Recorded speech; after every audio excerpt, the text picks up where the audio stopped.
शुरुआत में एक MI6 एजेंट को दिखाया जाता है जिसके ऑफिस के सामने कुछ लोग मिलकर उसे गोली मारकर हत्या कर देते हैं। इसके बाद उस एजेंट के ऑफिस जाकर उसके सेक्रेटरी मैरी उसे भी मार डालता है और पूरे ऑफिस को तोड़फोड़ कर देता है।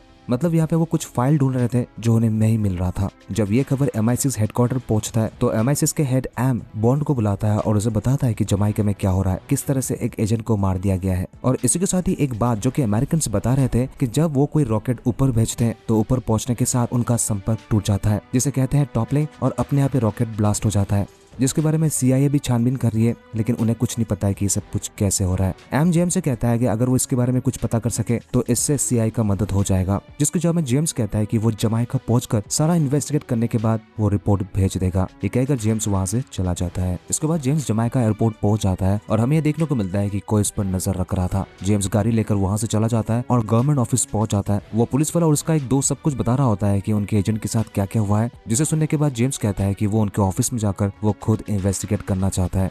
इसके बाद वो वहां पे पहुंच जाता है जहां फर्श पे खून था, और इसके बाद उसे एक फोटो मिल जाता है जहां पे उस एजेंट के साथ एक मछुआरा था। वो पुलिस वाले से पूछता है कि ये कौन है। पता चलता है कि इसका नाम कोरल है, जो जॉन का मछुआरा दोस्त था। जेम्स सोच लेता है कि आगे की कड़ी इस मछुआरे से मिलने के बाद ही पता चल सकता है। फिर जेम्स कोरल का पता लगाने के लिए वो उसके बोट तक पहुंच जाता है और उससे पूछता है जॉन के बारे में। कोरल ऐसा एक्टिंग करता है कि उसने कभी इस नाम के बारे में नहीं सुना। जेम्स उसे कई बार रिक्वेस्ट करता है लेकिन वो कुछ नहीं बताता है। फिर जेम्स उसे फॉलो करते हुए एक बार तक पहुंच जाता है। बहुत बार जेम्स के द्वारा रिक्वेस्ट करने पर कोरल सोच लेता है कि वो इसके बारे में कुछ बताएगा, लेकिन यहाँ नहीं, एक खुफिया कमरे में।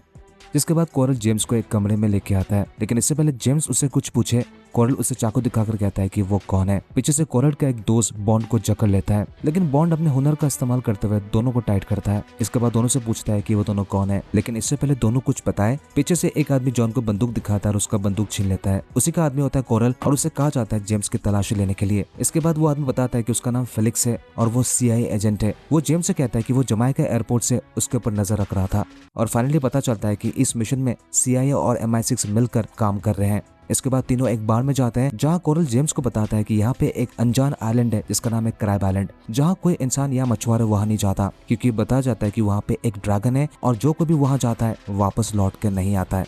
जेम्स को इससे मजाक लग रहा होता है, लेकिन इसके बाद फेलिक्स भी यही बता रहा था। इसके बाद कोरल जेम्स को बताता है कि उसने जॉन को उसी आइलैंड छोड़ा था, लेकिन जॉन वापस नहीं आया। ये समझने के बाद जेम्स से सोच में पड़ जाता है कि एक्चुअली उस आइलैंड में है क्या। फिर एक रात जेम्स, फेलिक्स और कोरल क्रैब आइलैंड तक पहुंचने के लिए वहां से रवाना हो जाते हैं। कुछ दूर जाने के बाद वो फेलिक्स से कहता है कि वो एक दूसरे बोट लेकर यहाँ से आगे जाएंगे, और फेलिक्स को जेम्स से बताते हैं कि अगर 2 दिन के अंदर वो वापस नहीं आता है तो वो अपना मरीन सेना लेकर वहां पहुंच जाए उनकी मदद के लिए। फेलिक्स समझ जाता है और जेम्स को गुड बाय कहकर वो चला जाता है। फिर कोरल और जेम्स अपना नाव लेकर उस आइलैंड तक पहुंच जाते हैं और अपने बोट को छुपा देते हैं। जेम्स कोरल से कहता है कि आज रात उन्हें इसी तरह से बिताना पड़ेगा, कल सुबह इस आइलैंड के बारे में वो पता लगाएंगे। अगली सुबह जब जेम्स जगता है तो उसे सुनाई देता है कि कोई लड़की सागर के पास से गाना गा रही होती है और शेल्स इकट्ठा कर रहा है। जेम्स उस लड़की को देख लेता है और उसे बहुत पसंद भी आ जाता है। वो लड़की जेम्स को देखकर वो डर जाती है और अपना चाकू निकालने की कोशिश करती है, लेकिन जेम्स का कहना होता है कि उसका कोई गलत इरादा नहीं है। फिर वो लड़की मान जाती है और कहती है कि उसका नाम हनी है और वो एक शेल ड्राइवर है जो कई बार इस आइलैंड में आते हैं और शेल्स इकट्ठा करते हैं। जेम्स हनी को वार्न करता है कि यहाँ कहीं भी कुछ हो सकता है। तभी दौड़ते हुए कोरल आता है, जिसे देखने के बाद हनी डर जाती है, जहाँ जेम्स कहता है कि वो उसी का साथ है। कोरल बता रहा होता है कि यहाँ कोई बोट आ रहा है उन पर अटैक करने के लिए। जैसे जेम्स से समझता है वो कोरल से कहता है भागने के लिए, और वो हनी को साथ लेकर वहां से भागकर वो छुप जाता है।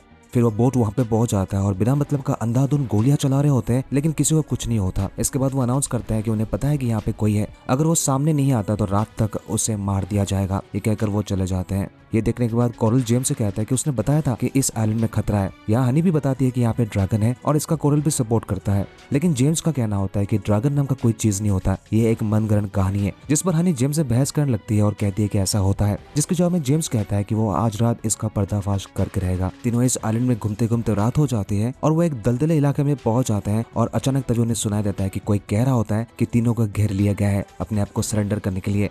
तभी कोरल जेम्स से कहता है कि यही वो ड्रैगन है, लेकिन जेम्स देखकर कहता है कि यह कोई ड्रैगन नहीं है, क्योंकि ड्रैगन डीजल पे नहीं चलता, ये एक गाड़ी वाला ड्रैगन है और उसके ऊपर हमें हमला करना चाहिए। फिर दोनों अपने बंदूक से उस ड्रैगन टैंक के ऊपर गोली चला रहे होते हैं, लेकिन इसका कोई असर उनके ऊपर नहीं होता है। लेकिन इसी गोलीबारी में कोरल जलकर वही मर जाता है, जिससे हनी को बुरा लगता है और जेम्स हनी को संभाल रहा होता है।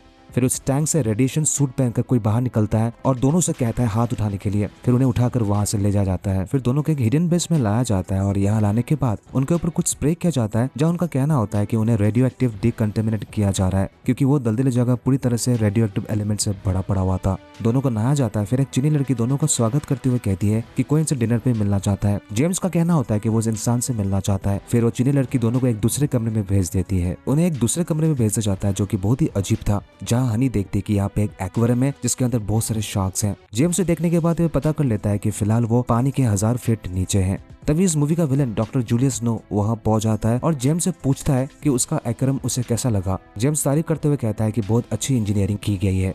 फिर दोनों को वो ड्रिंक्स ऑफर करते हुए कहता है कि वो आगे की बातें डिनर टेबल पर करेगा।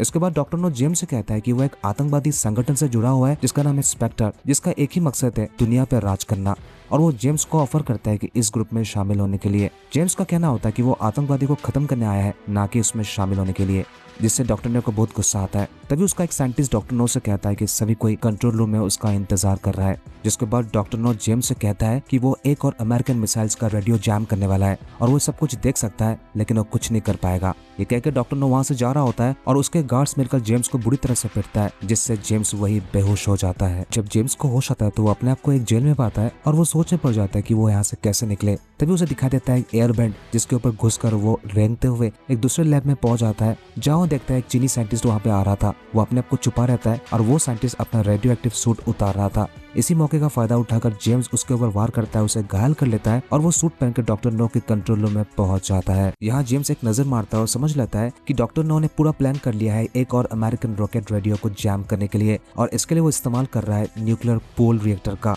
जैसे जेम्स समझ लेता है वो सीढ़ियों से ऊपर उठकर वो रिएक्टर का पावर को ओवरलोड कर देता है, जिससे पूरा सेंटर खतरे में आ जाता है और डॉक्टर नो को पता चल जाता है। यहाँ कुछ लोग जेम्स को रोकने के लिए आता है। जेम्स सभी का अच्छे से धुलाई करता है। फिर डॉक्टर नो वहाँ पहुंच जाता है और जेम्स को रोकने की कोशिश करता है और ऐसा लग रहा होता है कि वो जेम्स को उस पूल के अंदर डुबा देगा, लेकिन जेम्स डॉक्टर नो को पिटाई करते हुए उसे पूल में ढकेल देता है, जिससे डॉक्टर नो वहां से निकल नहीं पाता है और वहीं पे जल के मर जाता है। तभी जेम्स देखता है कि रॉकेट सक्सेसफुली लॉन्च हो चुका है, लेकिन ये पूरा सेंटर ब्लास्ट होने वाला है और लोग जल्द से जल्द यहाँ से निकल रहे होते हैं।